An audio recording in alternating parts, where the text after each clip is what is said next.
Muy buenas noches. El Congreso de la República les da la bienvenida a todos ustedes a una jornada más del programa Martes Democrático, organizado por la Oficina de Participación, Proyección y Enlace con el Ciudadano. Saludamos por la presencia de todos ustedes que nos acompañan en esta oportunidad, al igual también de nuestro expositor, el señor Magíster Leopoldo Gamarra Vilches, y le acompaña en la mesa de honor el señor Carlos Mejía Escajadillo, coordinador del programa Martes Democrático. También saludamos a las instituciones que hoy se conectan mediante la modalidad de videoconferencia: la Universidad Privada de Ica, la Universidad Autónoma de Ica, Universidad Nacional de Moquegua, la Universidad Nacional de Juliaca de Puno, Universidad Nacional del Altiplano de Puno también, Universidad de San Cristóbal de Huamanga de Ayacucho, la Universidad Nacional Jorge Basadre Grossman de Tacna, la Universidad Nacional José María Arguedas de Andahuaylas, la Municipalidad Provincial de Sechura en la región Piura, el Gobierno Regional de Arequipa, la Universidad Santiago Antúnez de Mayolo, región Ancash. Como es de conocimiento, el programa Martes Democrático es un servicio de conferencias que ofrece el Congreso de la República, el cual está orientado a informar los principales temas del quehacer parlamentario y de importancia nacional, así como también recibir la expresión y las demandas de los ciudadanos que participan de nuestras actividades, así como también opiniones en relación a los diversos proyectos de ley que se debaten en las comisiones. En este sentido, el día de hoy se desarrollará la conferencia El sistema de pensiones y el reto de la jubilación en el Perú. Dicho esto, tenemos las palabras de bienvenida e inauguración a cargo del señor Carlos Mejía Escajadillo, coordinador del programa Martes Democrático.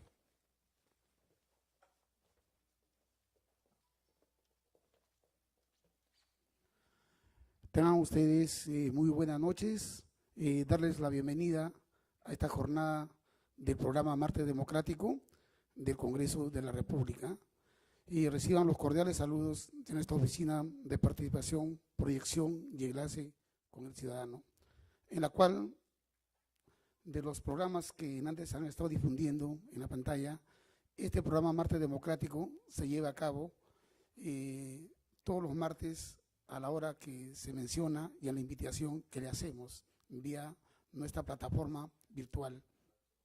El señor ha mencionado de que en estos momentos estamos conectados a tiempo real, porque tenemos un convenio con muchas instituciones, universidades, que mediante videoconferencia ellos están visualizando en estos momentos Martes Democrático, y como que también vemos, para poder ver los temas de la agenda legislativa, tema de la coyuntura política.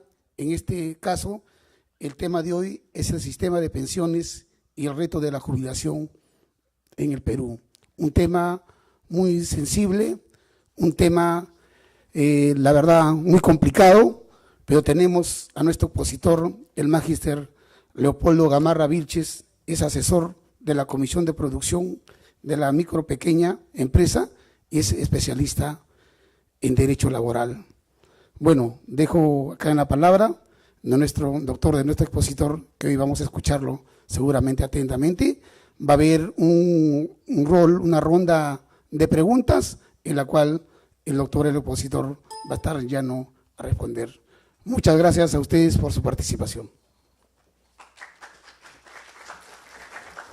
Me permite, doctor, por favor, antes quisiera decirles que el señor doctor Leopoldo Gamarra Vilches es abogado por la Universidad Nacional Mayor de San Marcos, magíster en Economía y Relaciones Laborales por la Pontificia Universidad Católica del Perú, máster en Seguridad Social por la Universidad Alcalá de Henares de España, profesor titular de Derecho del Trabajo y de la Seguridad Social en la Facultad de Derecho y Ciencia Política de la Universidad Nacional Mayor de San Marcos, profesor de la Academia de la Magistratura, secretario técnico de la Comisión de Trabajo y Seguridad Social del Congreso de la República del Perú, miembro de la Sociedad Peruana de Derecho de Trabajo y de la Seguridad Social, miembro también de la Asociación Internacional de Relaciones de Trabajo y de la Asociación Española de Derecho del Trabajo y de la Seguridad Social, autor de varios libros y artículos en temas relacionados con el trabajo y la seguridad social.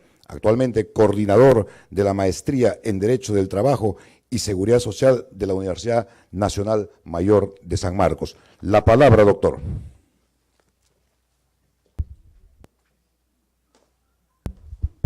Sí, buenas noches y gracias por la presentación. En realidad me avisaron ahora en la mañana para poder estar con ustedes en este martes democrático, muy democráticamente, y yo acepté gustosamente participar porque es uno de los temas importantes que mueven nuestra sociedad y es algo que a todos nosotros nos debe preocupar, no en el sentido de, digamos, qué hacer cuando lleguemos a una edad determinada y no podamos trabajar, sino qué hacer desde ahora para poder enfrentar un riesgo que es totalmente natural y es algo que todos pasaremos por ello. Es decir, hay un tema me han invitado a hablar sobre el sistema de pensiones, pero el sistema de pensiones tenemos que ubicarlo también en algo más general, que es el seguro social y la seguridad social. Entonces, hay tres grandes prestaciones en el mundo sobre el seguro social, que es el sistema de salud, el sistema de pensiones y el riesgos, o sea, en el trabajo, ¿no? Es un sistema específico para aquellos riesgos muy especiales en materia laboral.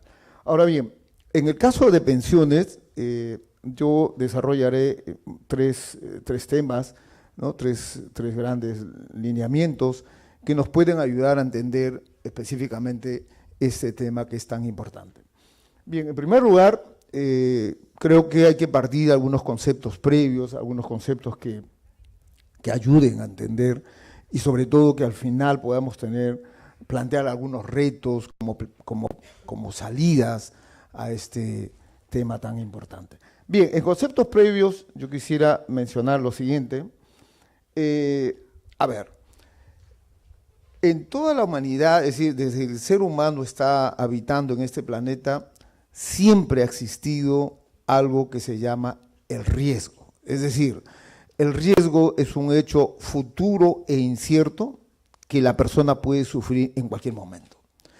Comprenderán ustedes desde el inicio de la humanidad, pues la persona tuvo que enfrentarse a los animales, tuvo que enfrentarse a terremotos, tuvo que enfrentarse, en fin, a cualquier riesgo que tenía cotidianamente.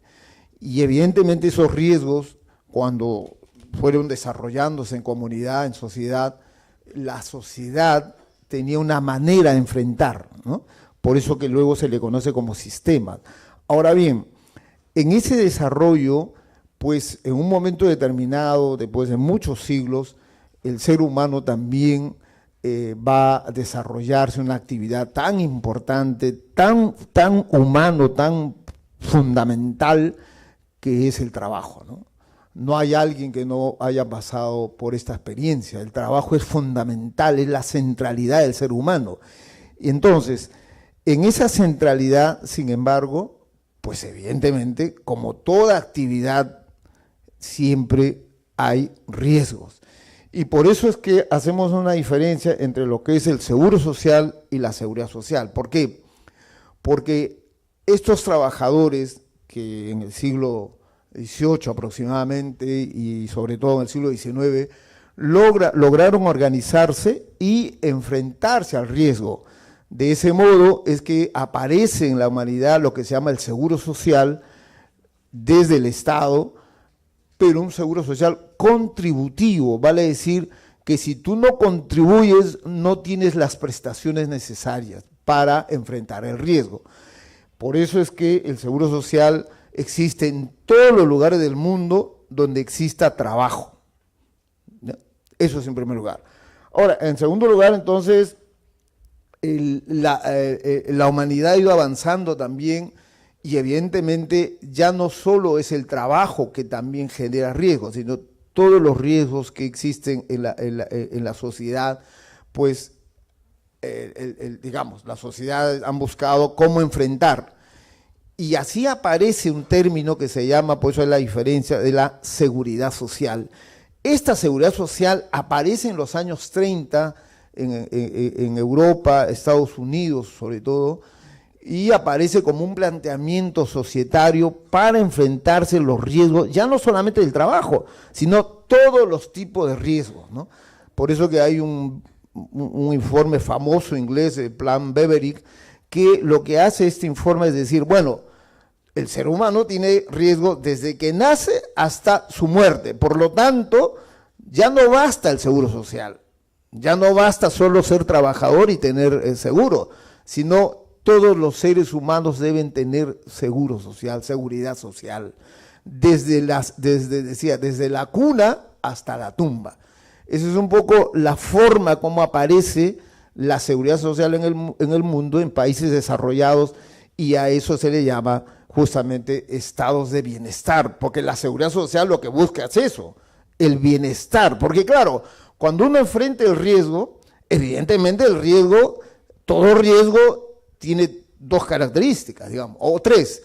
Es un hecho futuro, además incierto, pero dañoso, porque pueden haber riesgos que no sean dañosos. Por ejemplo, si yo el riesgo de jugarme una lotería y me gano la lotería, evidentemente no me va a hacer daño, ¿no? Ya no trabajaría los martes tan tarde, ¿no? Sino estaría feliz con unos millones. Pero a esos riesgos no nos referimos. Aquí el riesgo tiene la tipicidad de ser dañoso, que genera daño a la persona. Por lo tanto, entonces, cuando hablamos de seguridad social, países que tienen seguridad social son países que buscan el estado de bienestar. Son países que tienen estado de bienestar, por lo tanto, lo que busca es beneficiar a sus ciudadanos, ¿no? Por simple hecho de ser ciudadano. Ahora, otra diferencia que es importante para entrar ya al seguro social es que el seguro social, al ser contributivo, tú tienes que contribuir. Si no contribuyes, no recibes nada. En cambio, la seguridad social no contribuyes. La seguridad social, por eso se le denomina como una política redistributiva, porque el Estado recauda impuestos, ¿no es cierto?, recauda dinero a través de impuestos, de dos tipos de impuestos, directos e indirectos, y con esos impuestos lo que hace es redistribuir a la sociedad, por eso es política redistributiva, y la mejor política hasta hoy conocida en el mundo es la seguridad social. ¿Por qué? Porque simplemente, o sea, se enfrenta al riesgo desde que la persona nace hasta su muerte, pasando por todos los tipos de riesgos. Por ejemplo, un riesgo que es común a los jóvenes, ¿cuál es? El desempleo. Cuando un joven pierde un empleo en el Perú, pues aquí no pasa nada, ¿no?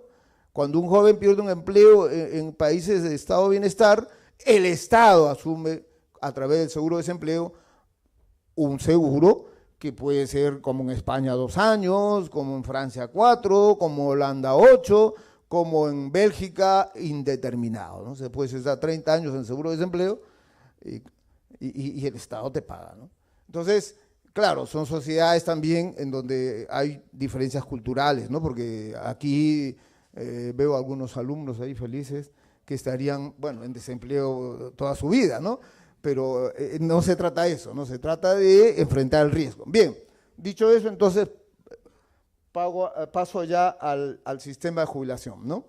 Ahora, cuando decimos sistema de pensiones, en realidad el sistema de pensiones comprende 3 subsistemas, ¿no? Hay el sistema de invalidez, ¿no?, el sistema de jubilación y el sistema de los derechohabientes. Ahora, evidentemente vamos a hablar de jubilación porque además es la prestación más importante en este tipo en este sistema de pensiones, ¿no? Porque claro, la invalidez, bueno, es más bien algo no solo triste, ¿no?, sino que algo que no debería ocurrir, pero ocurre pues normalmente. Quien trabaja puede invalidarse al día siguiente, ¿no? Y claro, y derechohabientes, ya cuando tú te mueres, ¿no? Que también llegaremos a eso, pues tienes tus derechos habientes. Pero la jubilación destaca por una razón también, porque las personas mayores, y ahí quiero entrar al tema, pues son los que ahora en el mundo la mayor cantidad de personas son personas mayores. Es decir, lo que era la pirámide en realidad se está invirtiendo, ¿no? Ahora se habla como una especie de botella, no sé si se acuerdan los mayores, la botella de leche, ¿no? Esas botellas antiguas, ya no es una pirámide tanto, o sea, jóvenes abajo y así va, no, ahora se está volviendo de otro modo. Entonces, predomina mucho, digamos, personas mayores y por lo tanto, pues es un tema muy importante. Por un lado, por otro lado, los jubilados en sistemas, en países desarrollados, están muy organizados, ¿no? Si no, basta indagar, por ejemplo, qué pasó en Estados Unidos cuando algún político se le ocurre cambiar algún sistema, alguna norma del sistema de jubilación, pues se movilizan millones, ¿no? En Francia hace poco querían aumentar la edad, salieron 4 millones de personas y evidentemente entonces hay una representación muy importante ahí. Bien, ¿qué es la jubilación?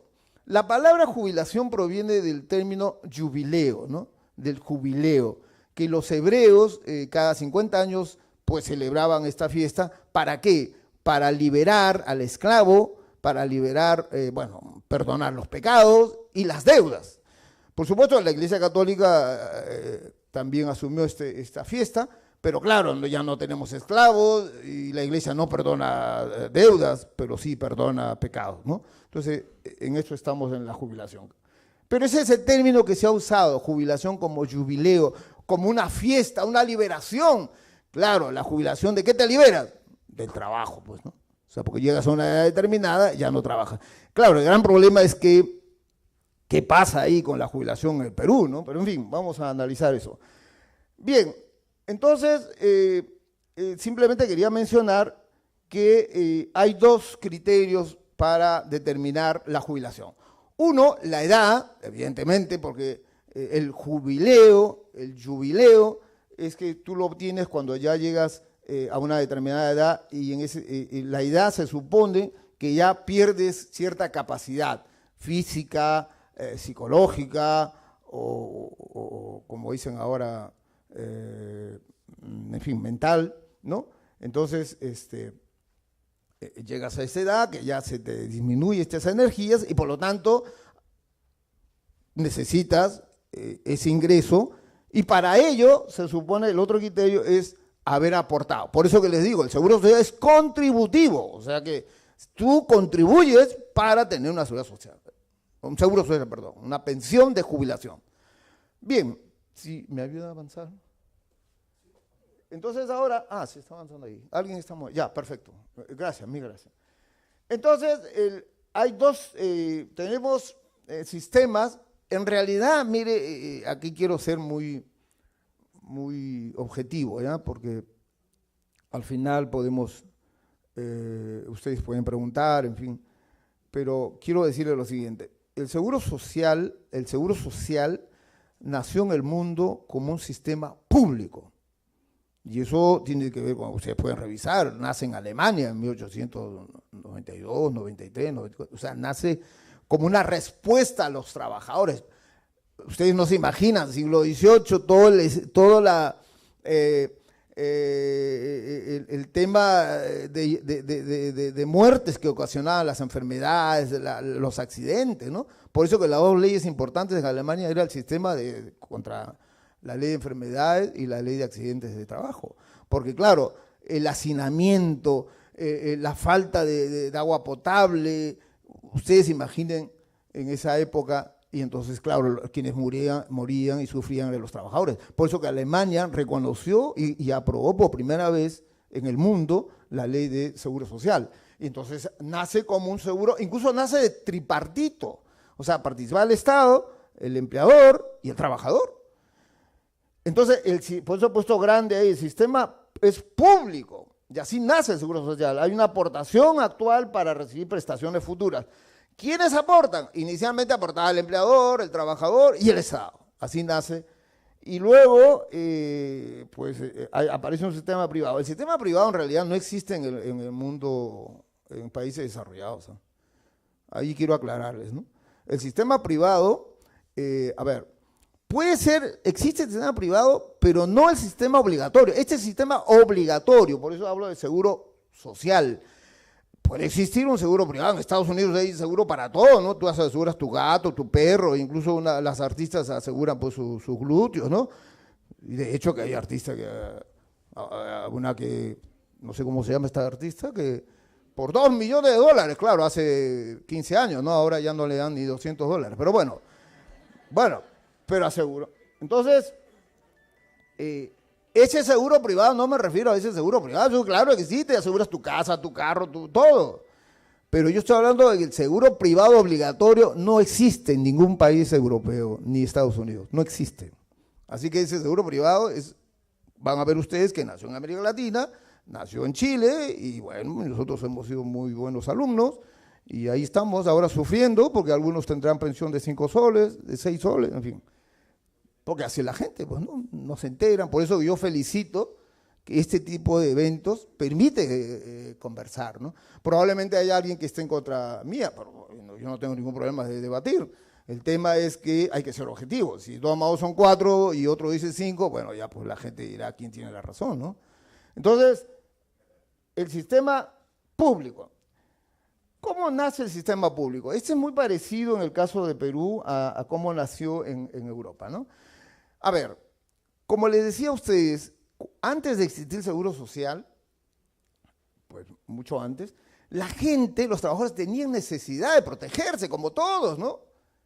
Entonces, aparecen las famosas cajas, que en teoría se le llama sistemas, pre-seguro social, porque no es todavía un sistema, ¿no?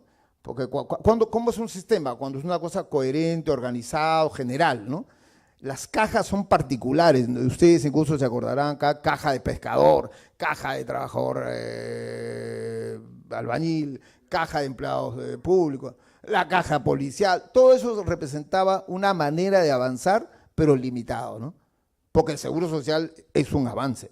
Pero así hemos tenido caja de obreros, etcétera, etcétera, incluso obreros particulares, obreros del Estado, empleados, etcétera. Pero el año 73 en el Perú fue interesantísimo.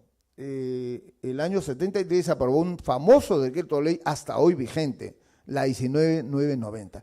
Ese decreto ley que sería interesante que ustedes leyeran, porque en ese decreto ley la propuesta era tener seguridad social en el Perú, incluso la terminología seguridad social, no dice seguro social, porque la idea era tenerla, pero claro, no se pudo, por mis problemas que sería largo explicar, y en todo caso, pues hasta hoy está vigente, ¿no es cierto? Entonces un sistema público contributivo, digo contributivo laboral porque es solamente para trabajadores. Es verdad que excepcionalmente puede ser facultativo, sí, pero eso es incipiente, o sea, eso es mínimo, ¿no? Que no llega a una cifra importante. Luego esto actualmente se encuentra pues a cargo de la ONP, que ya saben ustedes, ¿no es cierto? Y es un sistema, por eso es un sistema, abarca a todos. Antes había obreros, empleados, ¿no? Ahora la 1990 abarca a obreros y empleados. Antes había caja obreros y empleados, o privado y público, no. La 1990 puede ser para trabajadores del empleo público y o privados. Bien, este es un sistema, se habla de reparto, ¿por qué?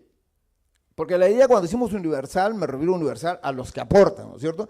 Y va a una caja, bueno, universal obligatorio desde el primer momento que el Estado asume esa responsabilidad, ¿no? Pero es interesante porque los beneficios no se vinculan al aporte.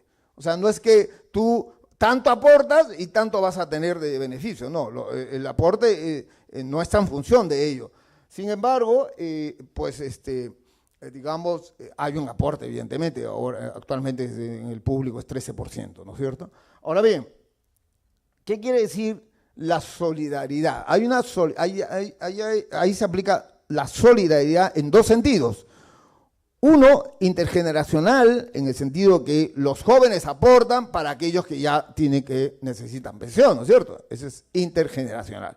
Pero también es interesante, hay una solidaridad interna, que es aquellos que tienen más, o sea, que ganan más, aportan más, por lógica, ¿no? Si tú ganas 10.000, aportarás pues 13% es mayor que aquel que gana el sueldo mínimo, ¿no es cierto? Entonces, como es para todos, universal, caja única, se dice que es una solidaridad interna. ¿Por qué? Porque el que aporta más, o mejor dicho, el que gana más, aporta más, ¿para qué? Para beneficiar a aquellos que ganan menos. Esa es la idea. Por eso es que aquí hay topes. El tope mínimo es 415, más o menos, y el máximo 856. Estos son topes hacia arriba y hacia abajo, que veremos después si eso es problema o no. Bien, avancemos, por favor. Sigue, bueno, la profesionalidad, se supone que debe haber una buena administración, etcétera, ¿no? El Estado es el garante, ¿no? Estas condiciones tienen que ver, si bien el Estado es garante, pero el Seguro Social no es del Estado. Ese es un tema que es debatible, ¿no? Porque a veces creemos que el Estado garantiza, pero en realidad son de los trabajadores, ¿no? Bien. No obstante, requiere una buena administración, porque si un Estado si no administra bien, evidentemente puede haber problemas, ¿no? Bien, avancemos, por favor. Aquí, antes de ir al privado, vamos a hacer algunos pequeños cuestionamientos, ¿ya? Para que no vean que todo pues, es maravilla, ¿no? Yo apuesto por el sistema público, así nació, pero en nuestro país hay problemas, ¿no? Que vamos a ver algunas cosas rápidas, ¿no? Por ejemplo, ¿no? Pero eso ya no tiene que ver con el sistema público, tiene que ver con la política del Estado. Porque ¿se acuerdan cuando se creó el sistema privado? La gente que mayor ingresos tenía, por lo tanto que pagaban más, se trasladaron al sistema privado. Con lo cual, evidentemente, pues llegas a tener problemas de financiamiento, ¿no? Luego, ahí, que tampoco tiene que ver con el Seguro Social, fue el comportamiento del Estado. La verdad que fue ahí un error gravísimo el Estado, ¿no? A mí me parece que incluso había un ministro que creó su AFP y hacía propaganda por la AFP, lo cual es fatal, ¿no? Eso es incompatible, ¿no? Bien, entonces, no lo pases hoy. Entonces, luego la propia Constitución aparece reconociendo este sistema privado como un modelo dual, o sea, en el Perú existe público y privado. Bien, esos dos temas que quiero decir al final. Sería largo explicar, pero solamente lo voy a mencionar. Mire, actualmente, a ver, empecemos por la parte más fácil. La edad, o sea, la edad, 65 años, que se ha aumentado, ¿eh? Porque eso, cuando se creó el sistema privado, se aumentó, era 55 y 60. Se aumentó 10. Y las mujeres estaban felices porque creían que así se habían homologado de género, ¿no? O sea, y ahora no saben que la mujer cuando tenga 50 años, ¿quién la contrata? Digo, no, hay por supuesto excepciones, ¿no? Pero normalmente el mercado de trabajo es muy complicado en el sector privado y público, ¿no? La gente los empleadores no suelen contratar. Perdón. Pati, te llamo luego. Sí, perdonen, estas cosas que a uno no. Entonces, bien, ahora, yo les quiero pedir a ustedes objetivamente, y aquí tengo varios estudiantes que están muy atentos, lean la 19.990, la ley original. Digo ley porque es su carácter, es un decreto ley. Ahí el aporte no se pedía 20 años. El aporte era proporcional. O sea, si tú, incluso el aporte, o sea, a partir de 5 años tenías derecho a una pensión, con un monto determinado, es obvio, ¿no? Por lógica. Luego tenías 10 y tenías otro monto. Tenías 15 y ya tenías máximo. Entonces, no era lo que están ahora 20 años. El problema grande ahorita de 20 años es que si la persona no llega a tener 20 años, no tienes derecho.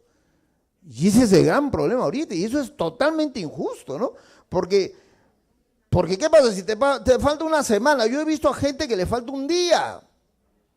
Y claro, el funcionario de la ONP, ¿qué puede hacer? Tampoco puede regalar, digamos, o sea, eso es malversación de fondo. Yo no puedo hacer, si le falta un requisito, no le puedo dar, no es que sea mala gente, es un problema de la ley. Entonces, la salida más fácil es volver a lo que era la elección de 90, ¿no? Proporcional a los montos. Y en cuanto a la edad, era mucho menor, ¿no? Pero en fin, entonces, ese es el problema ahorita, este aporte, que ojo, no es de la ley 1990, el decreto de ley, fue la modificatoria del decreto de ley. Y luego el otro, el tema de los topes, ¿no? Claro, a nivel el mínimo es favorable porque mucha gente, aquí está mucha gente que tiene sueldo mínimo, que es la mayoría en nuestro país, ¿eh? O sea, los que tienen más sueldo, como mi amigo, son poquísimos, ¿no? Pero todos, la gran mayoría, tienen 1.000 soles, 2.000 soles. Entonces, si tú ganas 2.000 soles, 13%, ¿cuánto aportas? No vas a recibir, no llegas al 415. Sin embargo, en el sistema público, a un aporte del mínimo, tienes derecho al tope de 415. Lo cual es una ventaja, ¿no? Es una ventaja. Pero el defecto es, digamos, el tope hacia arriba, ¿no? ¿Por qué? Porque hay trabajadores que tienen buenos sueldos, ¿no? Dichosos ellos, ¿no? Ganan 15.000, 20.000 soles, ¿no? Entonces, ¿cuánto aportas al sistema público? Casi 2.000 soles. Y no vas a recibir ni siquiera 1.000 soles, 856. Entonces, claro, ese es un problema también. ¿Qué hace eso? Ahuyenta a los que ganan más y se van al privado, ¿no? Entonces, ese es un problema que puede desfinanciar y de hecho que ha desfinanciado mucho el sistema público, ¿no? Pero como digo, ese no es el sistema, son los cambios que se han hecho en el camino, ¿no? Bien, ahora sí, avanzamos uno más. Bueno, ya indirectamente ya ustedes se han dado cuenta lo que es el sistema privado. El sistema privado en realidad es una manera, es un tipo de ahorro forzoso, digamos, ¿no? La idea de fondo es simplemente que el trabajador que aporta, porque está obligado a aportar, pues recibe una tarjeta, etcétera, y hay una capitalización individual. Es decir, eso por un lado. Por otro lado, tu pensión estará en función de lo que has aportado. Esa es la idea. Esa es digamos, la esencia del sistema privado. Bien. Ahí está, bueno, esto se dio en la década de 90, ¿no es cierto? El sistema de capitalización. Otro más, por favor. Y quiero explicarles, porque la idea es aquí entender por qué, ¿no? Porque si yo le dije en la mañana cuando me invitaron, mira, yo no voy a hablar cuánto le corresponde al señor su pensión, etcétera, eso lo puede ver la ONP. Yo lo que quiero hablar con ustedes son de criterios, ¿no? Para que la gente sepa cómo elegir, qué cosa elegir y sobre todo, pues tengamos información, ¿no? En el país mucha gente, pues están con problemas, ¿no? Como digo, tampoco exagero, entren ustedes a la página de la SBS y vean pensiones del sistema privado, hay pensiones de 5 soles. Y no es uno, dos, cientos. Entonces, ¿cómo aparece el sistema privado? Bueno, hay un tema ahí general, macroeconómico, digamos, que proviene de la crisis de los años 80, pero que en la década 90 se plantea una salida para América Latina, ¿no? Pero lo paso de una vez.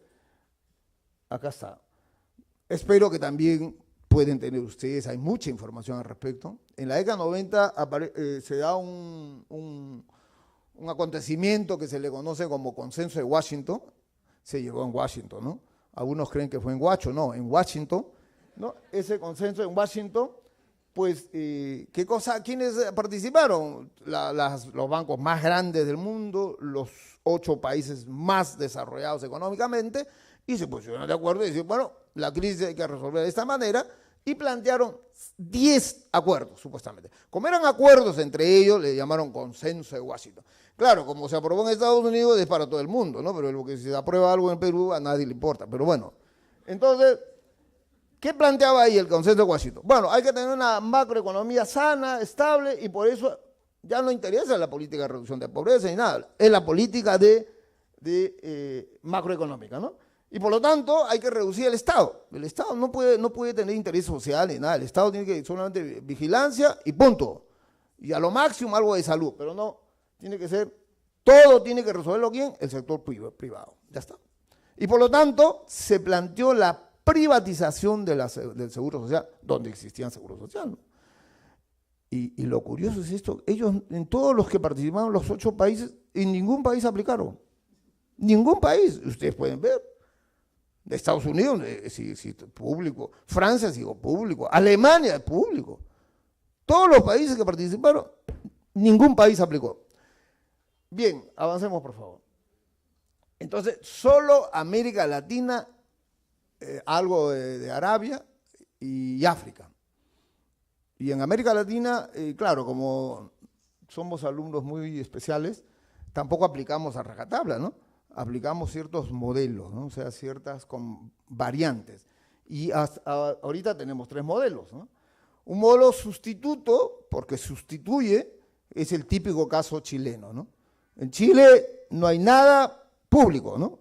Fue con Pinochet, dijeron todo es privado, punto. Eso es sustituto, ¿no? Y el modelo, digamos, el otro lado, el extremo, el otro lado, el de abajo, que yo le llamo mixto, bueno, sí, o sea, dijeron, sí, bueno, hay privado, pero, bueno, mejor explico el intermedio. El modelo dual, el paralelo, ¿no? Es el caso típico Perú-Colombia, ¿no? Es decir, tienes el privado y el público, es decir, que supuestamente el trabajador puede escoger, ¿no? Se supone, hay esa libertad. Y el mixto es un poco la conjunción, ¿no? Es decir, bueno, en realidad yo conozco estos 2 países, tanto Costa Rica, pero sobre todo Uruguay, tienen un sistema excelente, ¿no? Que es interesante. Con eso no estoy descartando lo privado, lo que pasa es que hay que ser objetivo. Para que el privado tenga éxito, tienes que tener 2 cosas. 1, salarios altos, porque la lógica es lo que tú aportas, vas a recibir. Pues si tú aportas 100 soles mensual, ¿de qué te sirve? Por favor, prefiero estar en el público y voy a recibir 415, ¿no? Pero no solo ganar altos sueldos, sino tienes que tener permanencia, ¿no? Un mínimo de 20 años, porque si ganas muy bien porque te fuiste a trabajar con un alcalde de La Victoria, ¿no? Ya, 3 años, ¿no? Aparte de los muertos y todo, ¿no? ¿Y de qué te sirve 3 años? Y 17 ganas sueldo mínimo, estás arruinado. Entonces son 2 requisitos. Y eso no es decir nada malo, ¿no? Eso es objetividad. Altos salarios y regularidad. Bueno, eso no lo tiene mucha gente, ¿no? Entonces, nosotros, entonces cuando decimos el modelo mixto, mire qué interesante, mire, no hay nada, no hay mucho que descubrir, mire, es cuestión de visitar, indagar, ¿no? Yo por eso propongo a mis alumnos, pues vayan, aunque sea, su promoción, ¿qué hacen? Placas como si fueran cementerios, ¿no? Hacen fiestas y se drogan una noche, ¿no? Yo le digo, no, vayan ustedes a otro país, vayan acá cerca, a Uruguay. Uruguay tiene un sistema mixto. Todos obligatorios pagan un sistema público. ¿Ya está? Y por lo tanto todos tienen pensión. Pero aquel que tiene más ingresos, lo cual es lógico, habrá un funcionario, un rentista, un trabajador muy formado, qué sé yo, evidentemente tiene seguro privado, si quiere, ¿no? Pero complementario. Ya está. A ese modelo se llama mixto. Entonces, hay salidas, ¿no? Para que tampoco, yo no quiero ser irresponsable y me imagino que alguna AFP me estará escuchando, ¿no? Tampoco quiero decir, no, hay que destruir, como el caso argentino, ¿se acuerdan ustedes? ¿No? Era privado y luego con Cristina Kirchner se volvió al público, ahora es sustituto, ¿no? Pero bueno, son decisiones políticas, pero yo creo que en el Perú la AFP es una de las empresas que tiene más ganancias, ¿no? Entonces tiene un capital consolidado que se llama un ahorro privado, ¿no? Un ahorro del país, digamos, ¿no?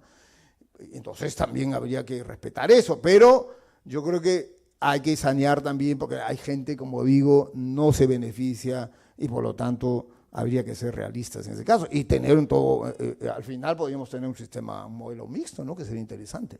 Bien, avancemos ahora. Entonces, para ya ir terminando, yo creo que aquí como reto, y ya con eso termino el tercer punto, que me gustaría con ustedes conversar, es que el reto mayor que podemos ver desde las pensiones, pero no solamente pensiones, sino el sistema en general del seguro social, es ir a una seguridad social.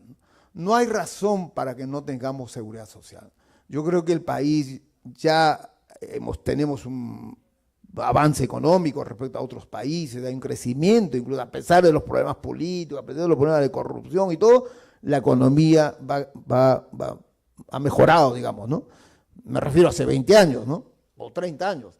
Entonces, yo creo que es bueno ya pasar de un estado de necesidad a un estado de bienestar, ¿no? Yo creo que eso es fundamental, eso es importante, ¿no? Y creo que eso supone un reconocimiento, como pongo ahí, el lugar que debe tener eso es considerado un derecho humano, ¿no? Pero ojo, cuando digo derecho humano, es un derecho humano a la vida, ¿no? O sea, que un niño tenga protección de salud, ¿no? Y un joven tenga pensión, pues, de desempleo, de salud, etcétera. Y cuando una persona ya mayor tenga su pensión de jubilación. Aquí es por ejemplo, pensión 65, lo que más hay es corrupción, ¿no? Ustedes saben que hasta en el Banco de la Nación un funcionario le cortó el dedo a un viejito y con eso cobraba todos los meses hasta que se desintegró la huella. O sea, que eso genera, pues, o sea, si no planteas como sistema y solamente políticas paliativas, evidentemente no mejoramos, ¿no? Y además, saben ustedes que en pensión 65 mucha gente que ni siquiera necesita están cobrando, ¿no? O sea, eso es una inmoralidad. Entonces, yo creo que al considerar derecho humano, esto sería para todos, ¿no? Y eso es importante.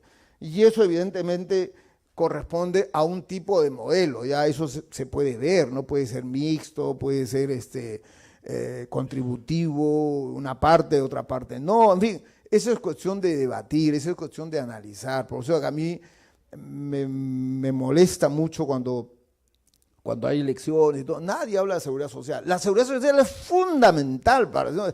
Lo que pasa es que yo le digo a mis alumnos, y es más, incluso han retirado el curso de la universidad, porque un decano que era veterinario no entiende estas cosas, ¿no? Entonces, imagínense un veterinario en derecho, ya, no les quiero decir ya de qué universidad, pero entonces, miren, si esto es parte de la vida, o sea, cuando yo ingresaba así al salón, seguridad social. Bueno, enseño en otras universidades y es obligatorio. Y a los chicos como que están desinteresados. No, les digo, yo no he venido a hablar de los viejitos, con todo el respeto, ¿no? Bueno, ellos tienen normal su ciclo, ¿no? Yo he venido a hablar de ustedes, de jóvenes, de ustedes, para que no sufran, que cuando alguien toma un taxi sepa pues que va a llegar a su casa y no que sea violada, ¿no? Eso es riesgo, porque uno toma un taxi, a mí me da miedo, me podrían violar, imagínate. No, tú no sabes qué va a pasar. ¿No es cierto? No sabes. Ese es el riesgo, pues, futuro e incierto.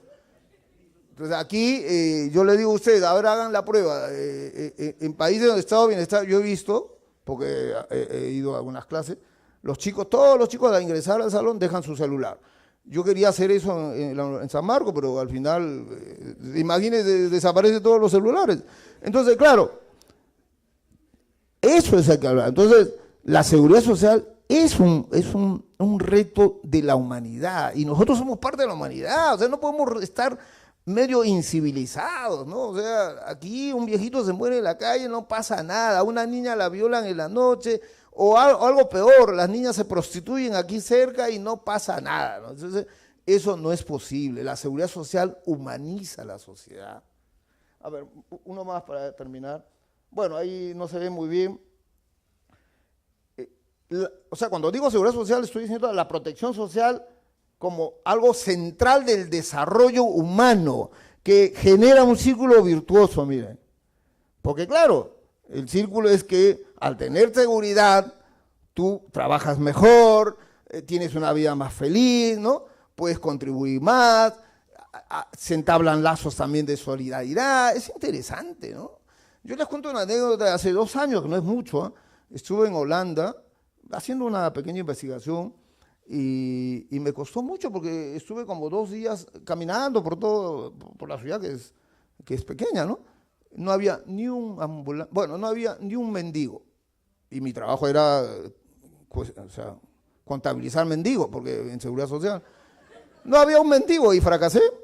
Y entonces, digo, ¿qué ha pasado? Y veo el periódico, que también me sorprendió, y pueden ustedes mirarlo, que estaban cerrando 2 cárceles grandes que había y lo estaban convirtiendo en museo.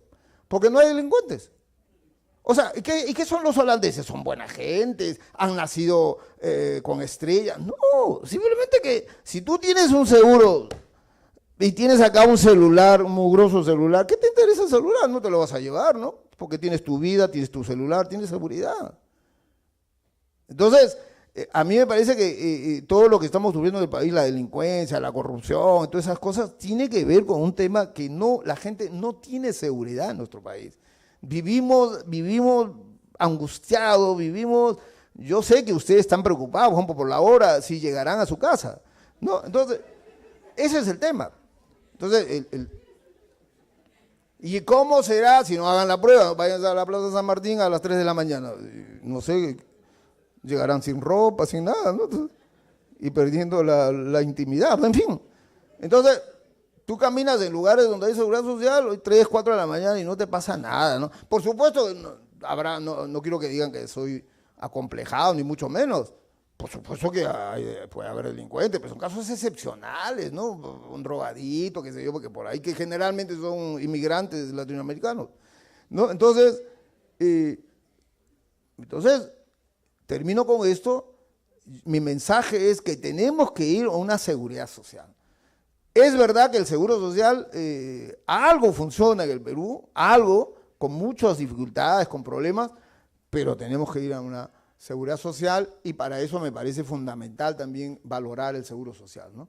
Yo me imagino que alguien me preguntará, ¿y usted que critica el sistema privado, en qué sistema está? Bueno, les digo yo que por coherencia, porque la única que mi esposa me insultaba, que era un imbécil, pero ya murió, me decía, solo un imbécil puede, como tú, estar en el sistema público. Bueno, le dije, pero yo tengo alumnos, yo tengo gente que me escucha, escribo cosas, ¿y con qué autoridad moral puedo decir a alguien, esto es malo, esto es bueno, ¿no? Eso que tiene que haber coherencia. Efectivamente, y por eso critico también el público, ese tema de la valla, ¿no? Porque claro, ahuyenta a la gente, y es verdad, pues de gente que gana más de 10.000, pues es absurdo, digamos, estar en el público, ¿no? Pero bueno, si hay coherencia y la gente te escucha y eso sirve para que uno siga escribiendo y siga hablando esta cosa, pues vale la pena, ¿no? Nada más ya no está viva mi señora que me insultaba. Bueno, muchas gracias a todos.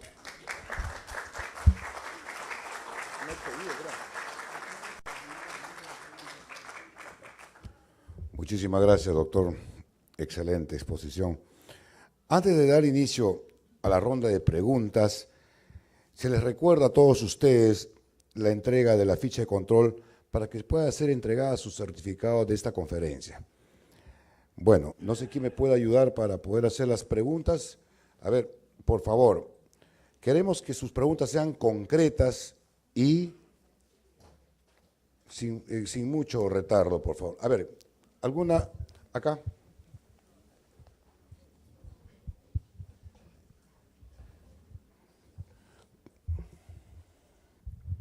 Buenas noches, estimados ponentes y público en general. Mi nombre es Jean-Paul Rosas, presidente del Comando Escolar Acción Populista, y me gustaría dirigir mi pregunta hacia el doctor Gamarra. Hemos visto, y creo que la mayoría conoce que bien el primer artículo de nuestra Constitución, es que el principal deber del Estado es garantizar la dignidad humana y la defensa de la persona humana. Sin embargo, ¿cómo podemos nosotros garantizar esa dignidad humana, esa vida digna, ese derecho a la educación, el progreso, el desarrollo, si la mayoría de personas hoy en día no recibe la pensión que necesita para llevarla, para desarrollar esa vida digna? ¿Cómo podemos nosotros, por ejemplo, actuar en justicia social para que las personas puedan llevarla, ¿no? Y como usted decía, garantizarles esa seguridad social. Eso es todo. Gracias.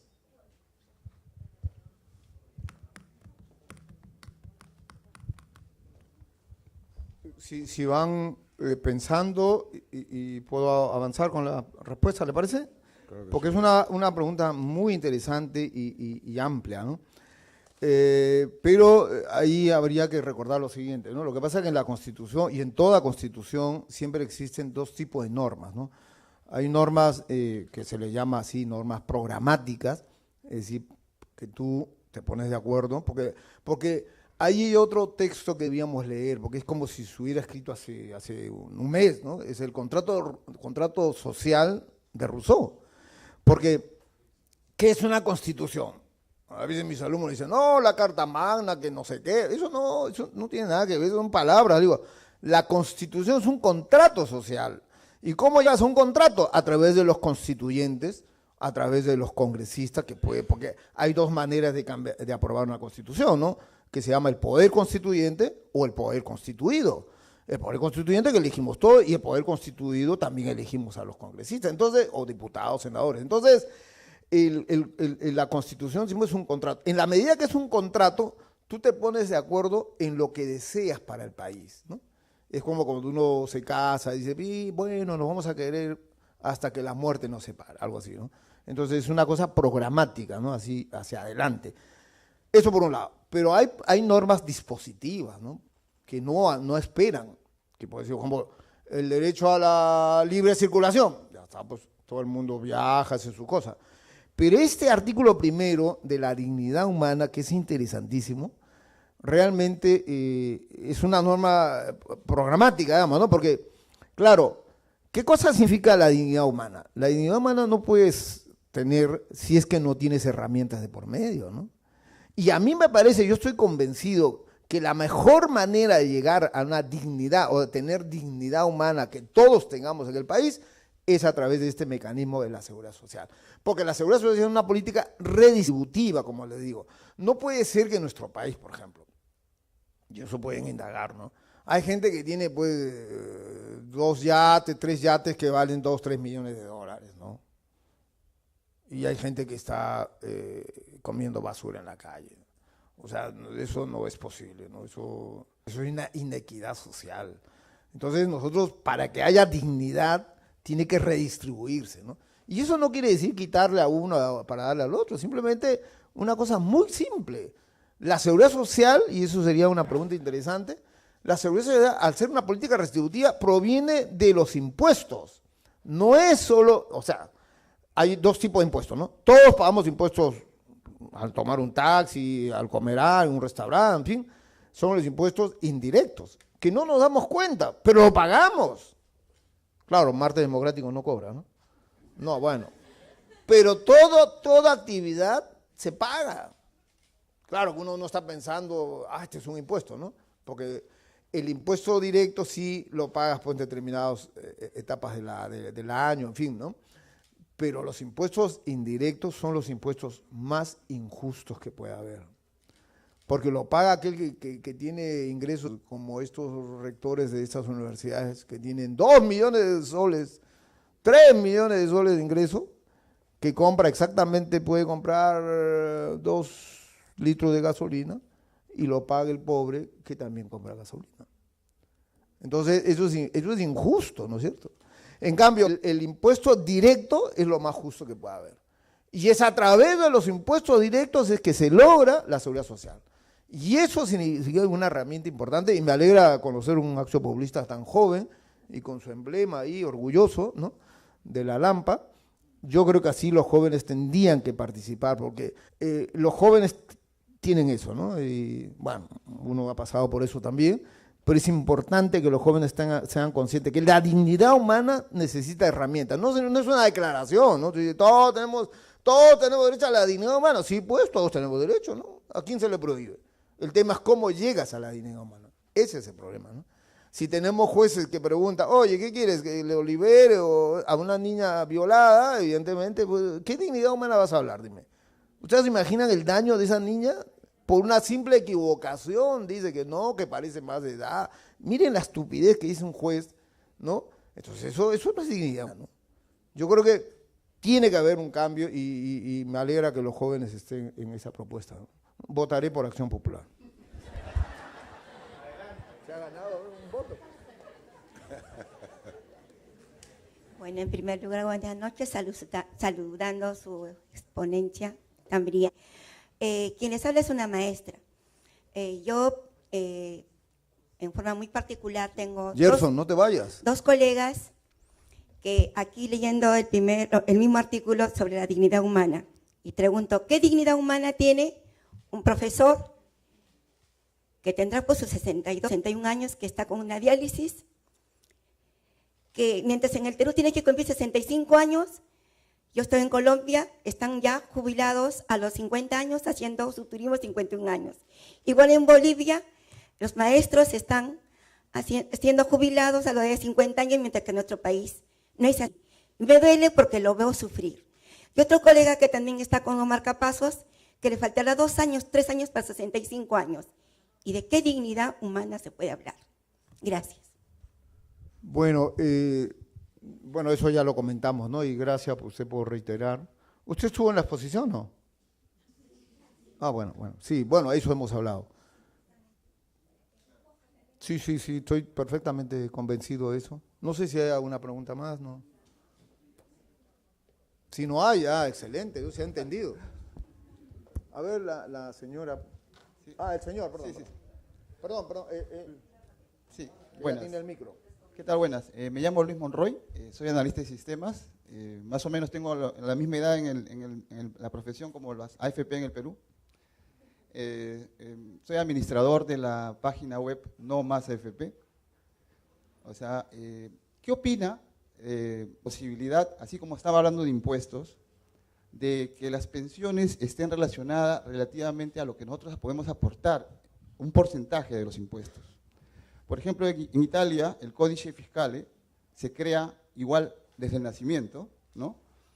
Y acá, que es similar a nuestro RUC, ¿qué opina ante la posibilidad de que desde el nacimiento tenga una persona, tenga una cuenta individual, ¿no? Y que a esa cuenta individual, las compras que se hagan por ese niño con su RUC y todo ese detalle, le genere un fondo pensionario desde el nacimiento? Por consiguiente, le da la piedad de que a los 65 años, teniendo en el sistema N años, ¿no?, más posibilidades de tener una pensión decorosa, una pensión, una forma más elaborada, ¿no?, porque universalizaría el sistema, ¿no? Todos tendríamos un fondo, ¿no? Y obviamente se podría engranar con el sistema tributario de alguna forma, como para que todos estén fomentando, para que compramos con facturas, que compremos con recibos y que de ese porcentaje sepamos que nuestro fondo va a crecer, ¿no? ¿Qué le parece? Sí, me parece interesante. Sí hay una propuesta de varios economistas que, o sea, lo que él menciona, ¿no?, que las pensiones estén en función, o sea, una manera de obtener el ingreso puede ser a través del RUC, o sea, de lo que tú compras. Por ejemplo, yo compro una docena de vasos, ¿no? Se supone que el vendedor me otorga a mí una factura y entonces ahí estoy pagando, digamos, y eso se va acumulando a lo largo del tiempo, ¿no? Ahora, el tema es que hay un problema de fondo y otro problema más administrativo. Es casi imposible, porque significaría tener toda una cosa, pero impresionante de herramientas para saber cuánto compras, qué compras, etcétera, ¿no? Ese es un tema puramente administrativo. Pero yo voy al fondo, ¿eh? A pesar que podemos no compartir el tema, volvemos a lo mismo. Mire, este riesgo de todo tipo de riesgos, salud, de la vejez, del desempleo, todo eso son riesgos sociales. O sea, se determina en la sociedad, no es porque a uno se le ocurra accidentarse, sino que esos riesgos, al ser real, es el Estado o sea, la sociedad que interviene para resolver, ¿no? Es como si aquí pasara algo y nosotros estuviéramos encerrados, pues, un año, ¿no? Bueno, algo tenemos que hacer todos, ¿no? Igualito, en la sociedad, al tener esos riesgos sociales, tienen respuesta. Ahora, esto no es novedad, hemos pasado, o sea, hay experiencias, son 200 años que existe el seguro social en el mundo, ¿no? Ahora, es verdad que en Europa, por ejemplo, ahorita hay un debate, ¿no? Es verdad, porque claro, también hay problemas externos, ¿no? Por ejemplo, en Europa, ¿qué está pasando? El crecimiento, o sea, el problema de la realidad es fatal, ¿no? La gente joven no quiere tener hijos. No sé si usted tiene un par de hijos. Bueno, no reconocidos, pero formalmente la gente joven no quiere tener hijos. Entonces, uno cuando va al parque por ahí ve un niño y se alegra, ¿no? Porque, claro, el racismo mayor en Europa se ha volteado la pirámide. Entonces, hay más mayores que jóvenes. Y claro, cuando no hay actividad, los jóvenes no tienen la mano de obra, simplemente afectas el tema del seguro social en el sentido público. Pero eso es un tema, digamos, externo, ¿no? Eso es un tema importante que ahorita hay un debate en Europa. Y el otro debate es el rol del Estado, ¿no? Todas estas cosas tienen que ver con política, ahí me parecen excelentes los jóvenes. Todo esto tiene que ver con políticas públicas, ¿no? O sea, cómo asumes tú la política, ¿no es cierto? Entonces, en conclusión, yo pienso que la propuesta es individualizar el riesgo. Y ese es un problema que no es conveniente, ¿no? Es como el privado, el nuestro, ¿no? O sea, solo tú y el resto no te interesa, ¿no? Claro, el tema es ese, o sea, si no te interesa, bueno, tendrías que tener suficientemente ingresos para que todos tienen buenos ingresos. Pues. Además, ahí no todos comprarían. Sí, pero no sabes cómo lo consiguió. Bueno, ese es el problema. Bien, ese es el problema. Bueno, la señora quería...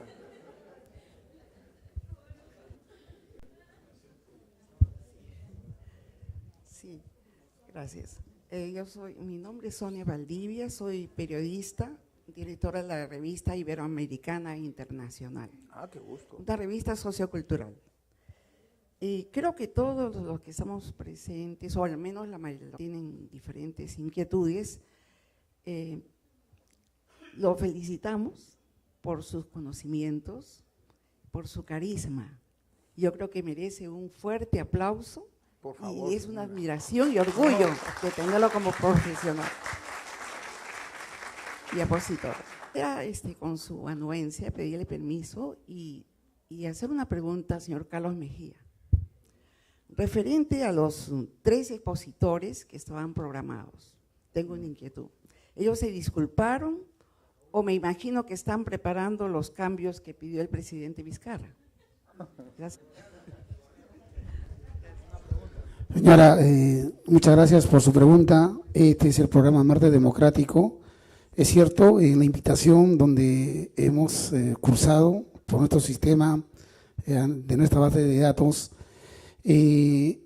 a los señores se les ha invitado, nosotros por conducto regular, a hacerle partícipe de este tema. Pero coincidentemente, las 3 personas, los 3 expositores, no se han disculpado, porque según ellos tenían una agenda en su programa. Y lógicamente que acá en el Congreso tenemos funcionarios totalmente académicos, totalmente imparciales, y es por eso que recorrimos al doctor Leopoldo Gamarra Vilches, en la cual nos ha hecho esta exposición magistral, ¿no? Muy dinámica y muy digerible, creo, para todos nosotros. Yo pido a todos ustedes, por favor, las disculpas del caso casi. No ha sucedido. Coincidente, los 3 expositores de la ONP, de la Superintendencia y de las AFPs, los 3 se han disculpado, lamentablemente. Pido 1000 disculpas. Bueno, la señora, yo le agradezco sus palabras, pero al final me he sentido mal. Porque claro, lo que ella indirectamente, inteligente la señora, con mucha sutileza, dice, bueno, ¿por qué no han venido los verdaderos expositores? Y traen uno de aquí. Gracias, señora. Mejor no lo hubiera dicho, ¿no? Porque...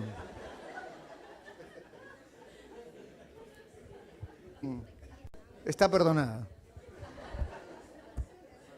Buenas tardes. Mi nombre es Rafael Zapata, vengo de Ancón. Tengo una página social de más de 15.000 anconeros en mi página. Y bueno, pues vengo primero para felicitarlo, de verdad felicitarlo, muy bonita dinámica. Bueno, yo quería concretar esto. Si bien es cierto, el impuesto directo tiene muchas oportunidades de mejora, ¿no?, en lo que viene a ser lo que debemos nosotros cumplir con nuestras obligaciones. Yo quisiera saber un poquito más del mecanismo en el proceso, ¿no?, eso en nuestro país, ¿no? ¿Qué cosa es lo que viabilizaría, ¿no?, un poco más, o acentuaría o fortalecería? ¿Qué poder es el que tendría más oportunidad de mejorar, por decir así? ¿Qué poder es con el que se empezaría para fortalecer el impuesto directo? Bueno, interesante. No, lo que él dice está muy bien. Fortalecer el impuesto directo, porque el indirecto todos lo pagamos. Y el indirecto es un impuesto injusto. Le llaman los economistas impuesto ciego. Porque claro, no ve quién paga, cómo paga, ¿no? Porque lo pagan todos igual, el pobre, el mediano. En cambio, el directo no, porque gravas la riqueza, gravas la renta, ¿no? Por ejemplo, si alguien tiene, y hay gente, acá hay reyes de la papa, reyes, hay de todo, puros reyes. ¿No? Entonces, estos reyes, pues tienen que pagar más de aquel que gana. Una manera de empezar es, que sería genial en nuestro país, aparte de fortalecer el directo, ampliar este ingreso, ¿no? Este impuesto, perdón. Porque es verdad que también con este crecimiento económico hay una clase media que ha crecido, ¿no? Hay una clase media en algunos ingresos. Entonces, lejos de favorecer, o sea, a ver, lo que pasa es que todo esto es un círculo virtuoso, sí, a ver, o negativo, ¿no? Depende. Porque si tú, a ver, si alguien que gana 20.000 soles, que hay muchos, bueno, pregunten ustedes, un gana mínimo 30.000, ¿eh? O sea, con toda seguridad, vayan, pregunten. Por eso, bueno. Entonces, ¿qué pasa? A ver, si ese que gana 30.000 o 20.000, 30.000, ¿no? Incluso lo premias, lo estimulas a que tenga un ingreso directo, ¿no? O sea, una pensión de acuerdo a su ingreso, ¿cierto?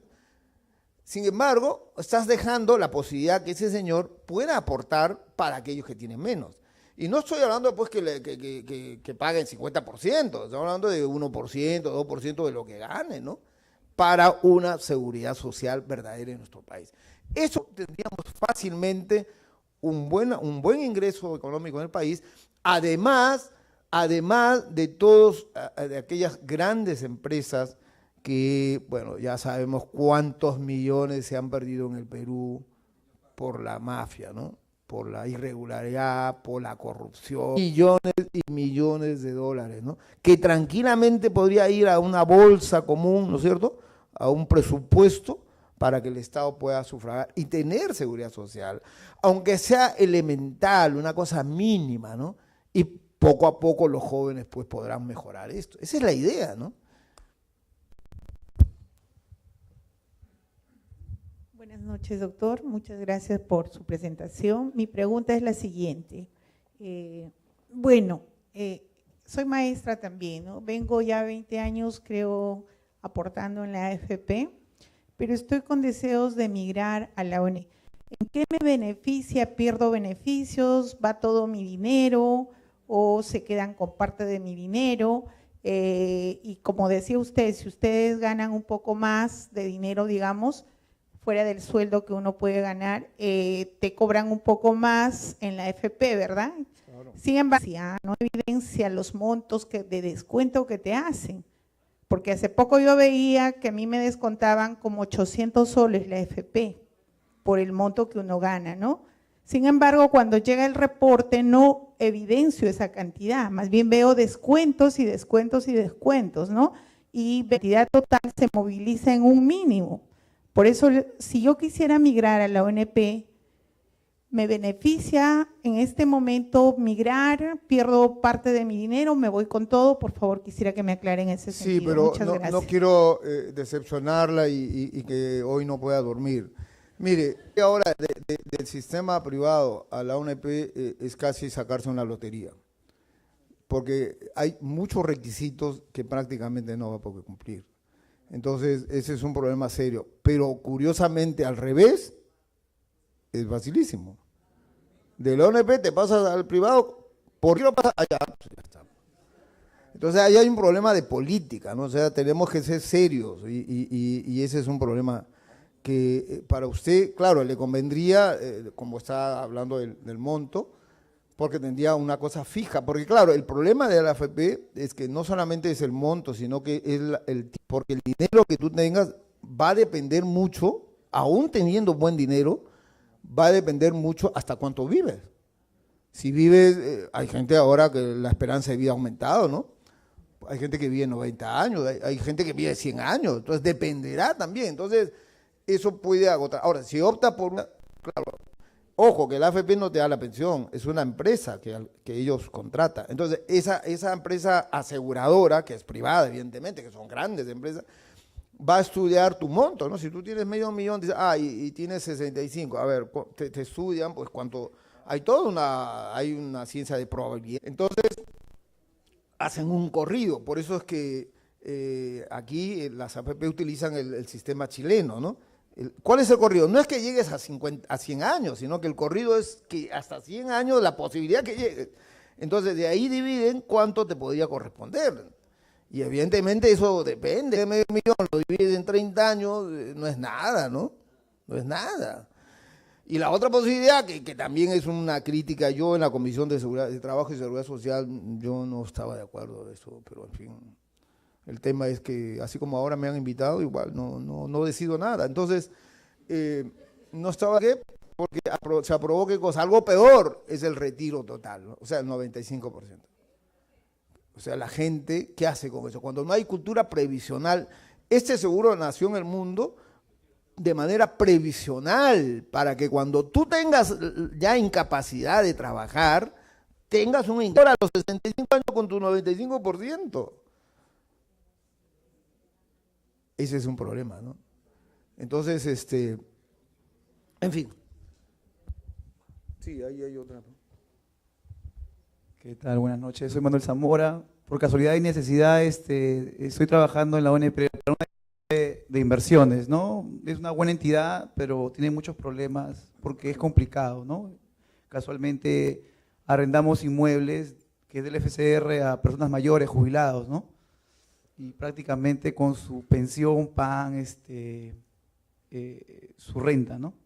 Para mí, que lo analizo como ingeniero, ¿no? Que utilizo las matemáticas, es un poco chismosito que esta forma que las personas piensan que van a solucionar la parte previsional no es la mejor solución para mí.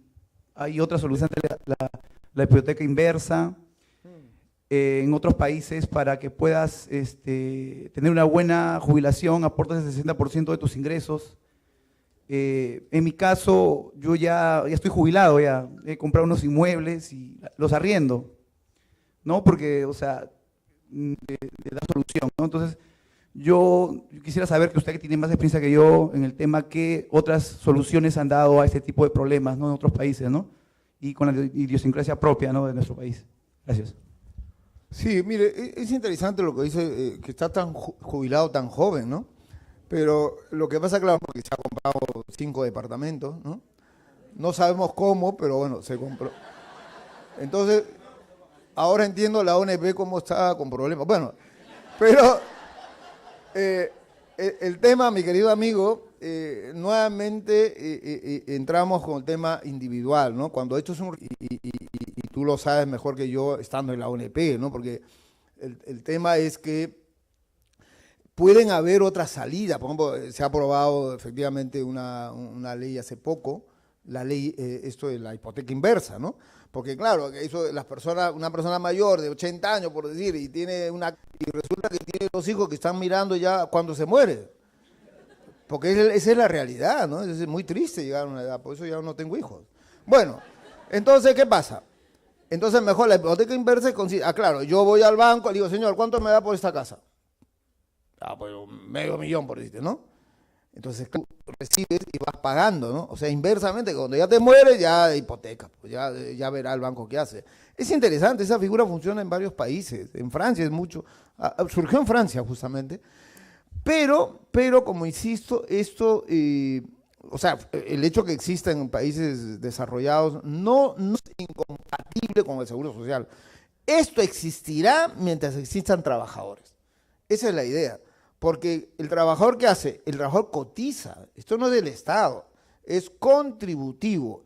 Y en ese sentido, pues el trabajador tiene que tener esa garantía. Lo que decía la señora, que sus montos, por ejemplo, no figuran lo que debe ser.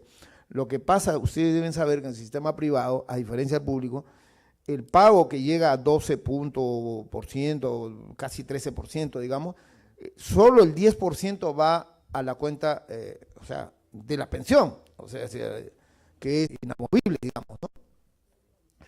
El resto, y es curioso, ¿no? Porque hay un porcentaje de 1.2, depende de la AFP, pues son gastos administrativos, ¿no? Mucho más caro que cualquier banco, ¿no? Entonces, ahora, y la otra parte que sobra es el que va al... Porque las personas, o sea, usted señora, de ahorita, si por ejemplo le pasa algo y usted sigue trabajando todavía. Bueno, no parece, pero bueno. Entonces, mire, ella sigue trabajando, saliendo de aquí se cae, se invalida, evidentemente ya usted tiene su seguro de invalidez que le da el aporte justamente, ¿no? Pero ya aparentemente, ¿no? Entonces se jubila, bueno, pues ya esa plata ya lo digamos, aportó, ¿no? En cambio, en el sistema público, y lo saben, el 13% va para todo. O sea, va para la invalidez, va para jubilación y para sobrevivientes. Sí, sí. ¿Cómo? Sí, pero eso ya es otra cosa. No es lo que tú pagas, porque tú pagas 13%. Ya está. Sí. Ya el Estado ahí interviene de otro modo para administrarlo, ¿no? Bien.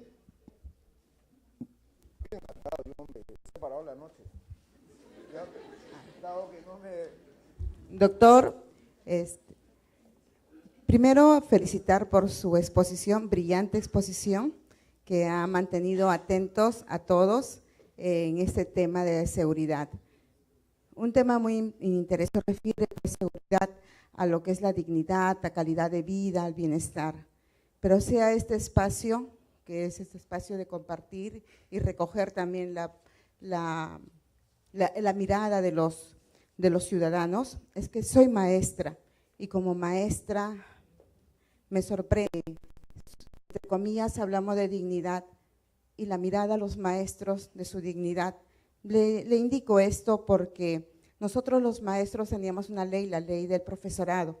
En esta ley se veía pues nuestra situación por una enfermedad, inmediatamente para ser retirados, pero indemnizar la situación como persona humana. Pero sin embargo el Estado ha implementado en el año 2012 la ley de la reforma magisterial y en esa ley claramente dice, si tú maestro te enfermas por una enfermedad degenerativa o una enfermedad contagiosa o por las mismas prácticas laborales, nosotros somos inmediatamente retirados sin pago alguno hasta cumplir los 65 años, alcanzar esa edad, no nos pagan. En estos momentos se encuentran, hay muchos maestros que están padeciendo de cáncer, están trabajando porque saben que si comunican van a ser retirados y no van a recibir ninguna remuneración. Bien, bajo esas condiciones estamos actualmente trabajando los maestros en nuestra sociedad. Sea este espacio para sensibilizarlos, trasladar también esta preocupación. Es por eso que los maestros estamos movilizándonos para el reconocimiento de lo que es dignidad. Gracias. Sí, mire, señora, me da mucha pena lo que usted cuenta y también me da pena no conocer la ley que menciona usted. No obstante, lo que ha dicho usted, me parece que esas normas o esos articulados me parece que son inconstitucionales, ¿no? Entonces habría que hacer alguna medida ante el Tribunal Constitucional porque no puede haber pues que la Constitución, el primer artículo que conoce la dignidad humana, por un lado, el artículo 10 que reconoce la seguridad social, etcétera, y el artículo 11, ¿no? Y que luego estén, la verdad que me parece muy extremo lo que usted dice, pero habría que analizar, y eso de hecho que me parece inconstitucional, ¿no? Porque además el seguro social tiene, como le he mencionado, tres partes, tres grandes prestaciones. Uno es la salud, que es lo que tiene derecho, o sea que es imposible porque si tiene una enfermedad que lo despida, ¿no? Tiene todo el derecho de ser atendida hasta que se cure. Para eso existen licencias por enfermedad, etcétera, etcétera, ¿no? Incluso hay todo un procedimiento, ¿no? Porque salvo que el Seguro Social claren una invalidez permanente, ¿no? Pero eso depende de lo siguiente, o sea, hasta 20 días el empleador en el privado con el público te sigue pagando. Al 21 días vas al Seguro Social, porque el Seguro Social, que es curioso, mire, el Seguro Social no se ha privatizado, Érico, y eso es para todos. Lo que hay un complemento, ¿no? Que es la EPS. Bueno, entonces, 21 días. Luego tienes hasta un año menos 20 días para que en el Seguro Social puedan evaluar. Y a partir de ahí la Junta Médica resuelve o sea, puede haber una invalidez temporal o puede haber una invalidez permanente. Y si es permanente, sí el 728 estipula como norma, como extinción del contrato de trabajo, ¿no? Porque claro, si es invalidez, imagínate un estado de coma, no vas a seguir trabajando, ¿no? Pero ahí pasas ya seguro de invalidez. Pero lo que no pueden hacer es despedirte, ¿qué es eso, no? Pero en fin, habría que revisarlo, señora, encantadísimo. Bueno, acá los amigos, venga usted los martes.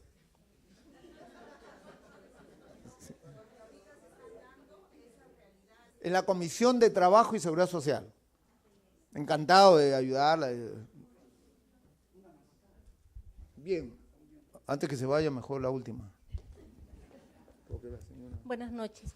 Gracias por todos los alcances que nos ha dado a través de la exposición y gracias anticipadas por la respuesta que me pueda dar a mi pregunta. Doctor, ¿cómo quedan los aportes de las personas que no alcanzan a cumplir los 20 años de aportaciones? Gracias. Bien, mire, eso es lo que expliqué en la exposición, ¿no? El gran problema del sistema público, y ahí la UNP, ahora sabemos por qué se compran departamentos, ¿no? Es que, aunque no lo crean, usted no llega al requisito y el Estado se queda con la plata. Ese es un tema gravísimo porque no puede ser. Y ahí hay una salida fácil, mire, ahí los congresistas debían escuchar esto, ¿no? Mire, es simplemente, y ahí yo te invito a que mañana puedas conversar en la ONP, la 1990 es volver al texto original, en donde tiene una escala, ¿no? Tenías 5, 10, 15, ya está. Lo que pasa, y hay que ser sinceros, se pensó cerrar el sistema público. Entonces, claro, como en el Perú hacemos así a media, ¿no? No somos tan directos. Entonces, ¿qué ha pasado? En directo se aumentó la edad, se planteó esto de los 20 años y evidentemente la gente tiene problemas. Pero eso es arreglable, ¿eh? Digo, ojo, es fácil, pero claro, depende de la decisión política. No se puede hacer, hay juicio. Desgraciadamente no se puede. Tiene cientos de juicios, por eso que el presidente, señora, a ver, para terminar ya, justo la señora ha tocado algo interesante, he escuchado hace un momento otra vez el mensaje del presidente. El presidente en Fiestas Patrias del 28 de julio, en su gestión dijo eso, ¿no? Dio 15 días a la ONP para resolver ese problema. Porque es un problema gravísimo. Hay mucha gente que toda su vida, 20 años, 19 años o 20 años, menos de un mes, han depositado y al final no tienen pensión. Entonces, eso se va a solucionar. Bueno, si se mueren, peor todavía. Entonces, eso hay que esperar los 15 días, ¿no? La ONP, me imagino que están trabajando, ¿no? Bueno, les agradezco mucho y hasta otro día, encantadísimo. Agradecemos en nombre de la Oficina de Participación proyección y enlace con el ciudadano, el señor Leopoldo Gamarra Vilches, por su excelente exposición, y a cada uno de los ciudadanos que se dieron cita en las diferentes provincias del país, y a ustedes, muchas gracias por su participación.